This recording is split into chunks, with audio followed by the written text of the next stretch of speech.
are tense. The Knicks are looking to close it out tonight against Boston. New York coming off a 25-point loss in Game 5, where Boston tied a franchise playoff record with 22 made threes. Here's our resident Knicks superfan, Mr. Stephen A. Smith, talking about his level of concern rising. It's heightened. It's heightened significantly. I'm going to tell you that right now. If on a scale of 1 to 10 you ask, it's about an 8. It's about an 8. It's about an 8. You can't lose Game 6. But we look at the Boston Celtics and we're reminded they're a talented bunch. They have depth and they have a championship pedigree. Same team they had last year. These guys have been here before. New York Knicks got to win Game 6. Otherwise, I'm not confident they can go back to Boston and win a Game 7. Game 7, by the way, would not be until Monday night. So he says level of concern is an 8. What say you, Windman? Chill out, Knicks fans. Trust your team. This team's trademark is how mentally strong they are.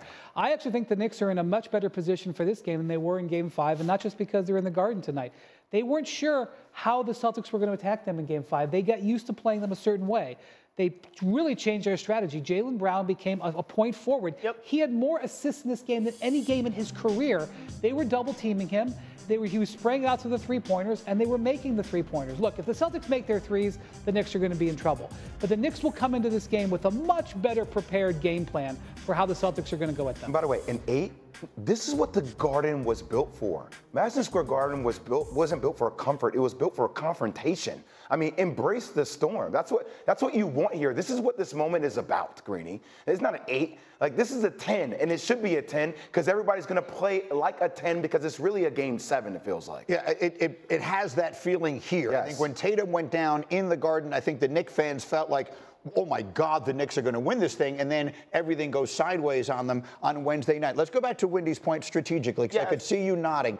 The Knicks expected Jaylen Brown to try and go Superman and score 50 against them. Instead, he went point forward, and that seems to have thrown them off. Well, the original Superman that we're seeing on the commercials is Jason Tatum. And when he's out of the game, someone that gives you 30 points per game, and someone that's one of the most elite isolation scorers, sometimes you can stop and wait, and it makes your offense stagnant. Now, without him, now you're seeing them, they're less dribbling, they're doing less dribbling, and they're doing more passing.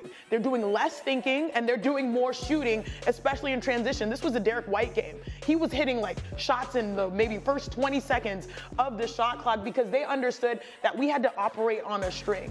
As you mentioned, those assists, I think that was not accounted for in the game plan by the Knicks, but now they have to look at Jaylen Brown and say, all right, we have to disrupt this man. So I was really impressed with how the Boston Celtics responded, more so because they understood that they had to rely on each other and not think as much and just play. Are you going to go to the shoot-around today? If you mention to the Knicks that there's a guy who wears the number 9 on the Celtics, they might want to consider covering. Well, Jay did a great job Transition yesterday. defense was a really big thing. They lost him constantly. How do you let Derek White shoot uncontested threes in the corner? That was mind-boggling. I don't care what Jaylen Brown is doing. The idea that they let that guy, who has been tremendous in this series, Derek White is terrific and absolutely as clutch as it can be. He was shooting shots so open he could make a sandwich before he threw it. If you watch the strategy the Knicks had, the Knicks were really trying to bring pressure to Jaylen Brown as he would go towards the basket. They used that against them.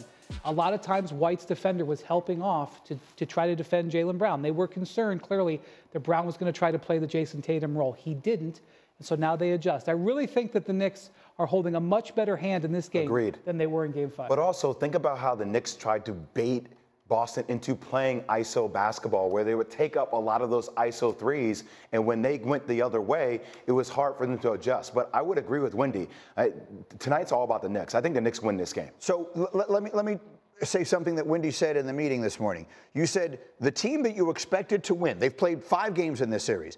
The team you expected to win has lost every one of them, and that's true. Yeah. Going into it, the opposite has happened. So I don't know what to expect tonight. That's the problem. I genuinely have no. What do you expect tonight? I don't want to say it because then maybe I'm jinxing. So there's beautiful wood right here. I'm going to knock right here. I mean, Knicks in 6 sounds better than Knicks in 7. I believe it's the Knicks game. This is a must-win game. This is, like you said, their game 7. You know, a lot of people want to talk about Jalen Brunson, right? To me, it's not that. The games that they have lost, you haven't heard during the broadcast them talk about OG Anunoby.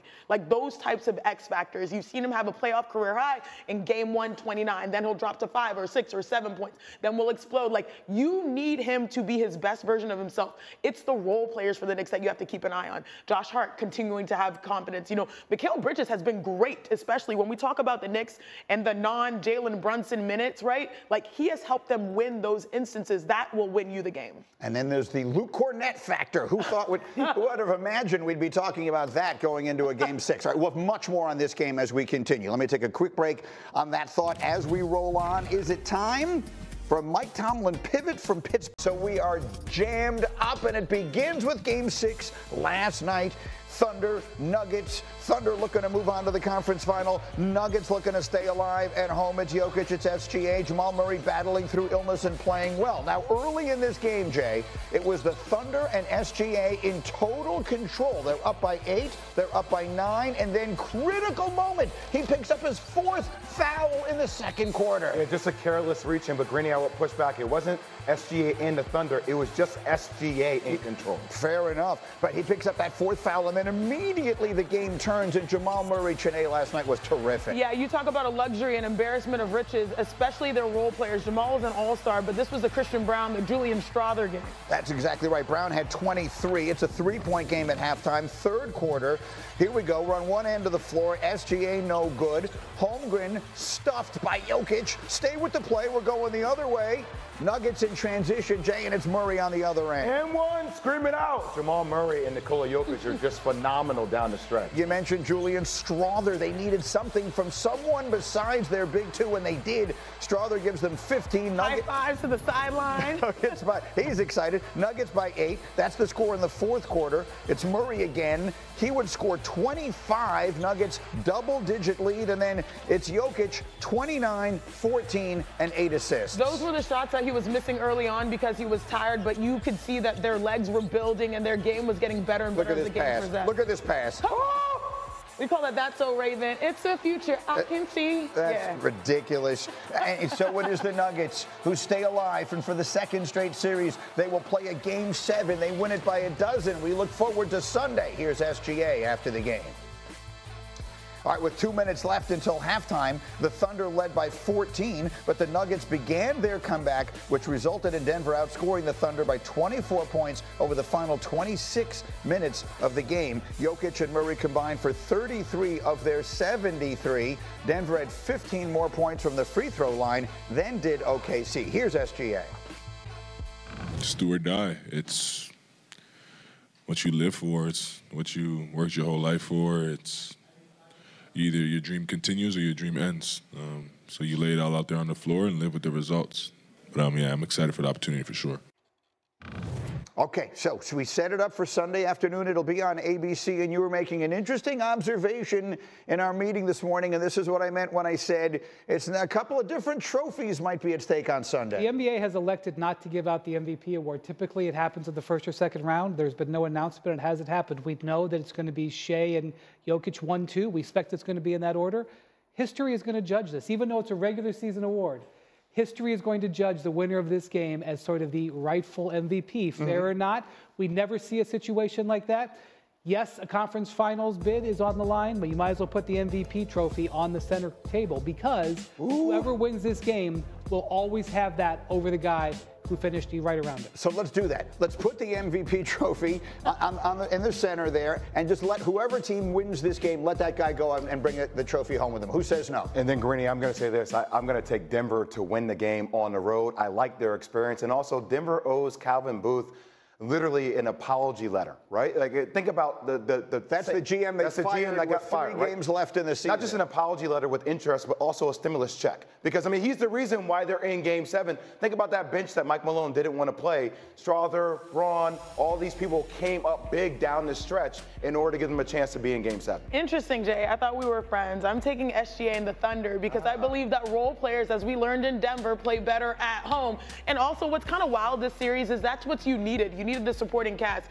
You know, you look at the MVPs in Jokic and SGA, they both haven't played their best version of basketball, but by the numbers, they're still solid. SGA, 29, 7 and 7 on 51% shooting. His three has sort of suffered, even though you see him knock down a few.